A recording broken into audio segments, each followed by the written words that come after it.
I would do the same think, pair, share, and document analysis activity. Think, pair, share, as mentioned in Step 1, Part C, is a great instructional strategy for this lesson because it provides an opportunity for students to examine the documents individually, talk through the documents with a table partner, and then as a class clarify any misconceptions or misunderstandings. It's a strong way for me to be able to do informal assessment and gauge where the student's learning is at.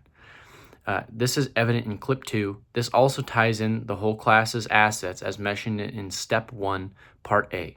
Because, as referenced in Step 1, Part C, I would work the higher strategy thinking of Document C because it makes students actively break down information and identify key components, evaluate evidence, interpret the meaning of historical cartoons, and draw conclusions based on information given. The only change to the lesson I would make would be finding a better document for Document 5. I felt this was the weakest document we had and led to misconceptions among the students.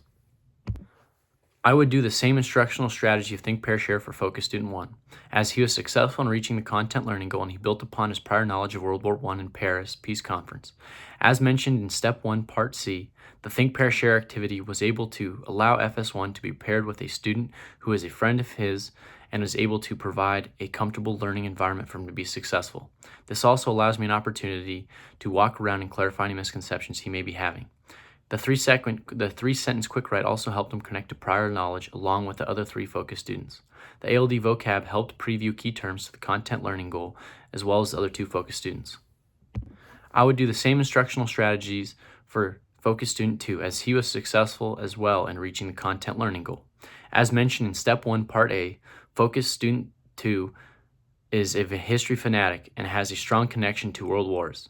He was highly motivated to do a document analysis and build upon his knowledge already established.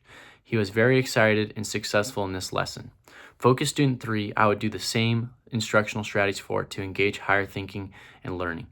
Focus student 3 was successful in meeting the learning goal, and this also, as mentioned in Step 1, Part A, Focus student 3 is a part of the school's Model UN team and has a strong established background and asset of being able to review documents. He was successful in being a foundational part of the success of the class. I would do nearly every academic language and ELD strategy the same from the lesson. As mentioned in Step 1, Part C, my ALD consisted of giving every student a packet of documents. On the front page there would be a column of vocabulary previews, and then on the projector the words would be displayed, and the students would write down the definition of the different words as I used them in a sentence.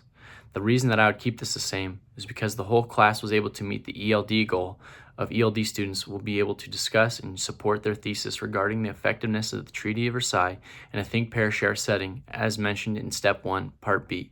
The only variation of the lesson I would make is the words themselves. I think I could have used more efficient and better words to engage higher order thinking.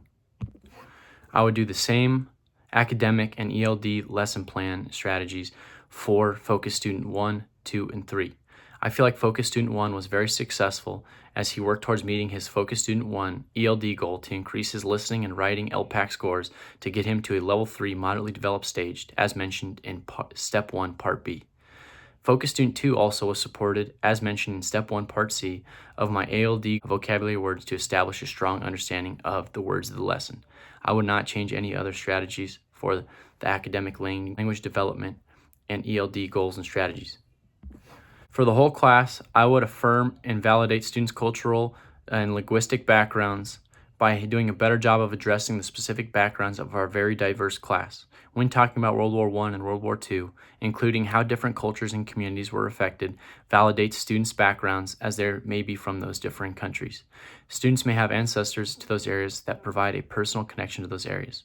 Focus Student 1, Step 1, Part A states that he's from a low economic background, so he relates to the struggles of the civilians of Italy as they were struggling and could be taken in by a fascist dictator who argues for significant change in the government. Focus Student 2, Step 1, Part A states that he is a multi-ethnic and European student who would benefit from these same strategies.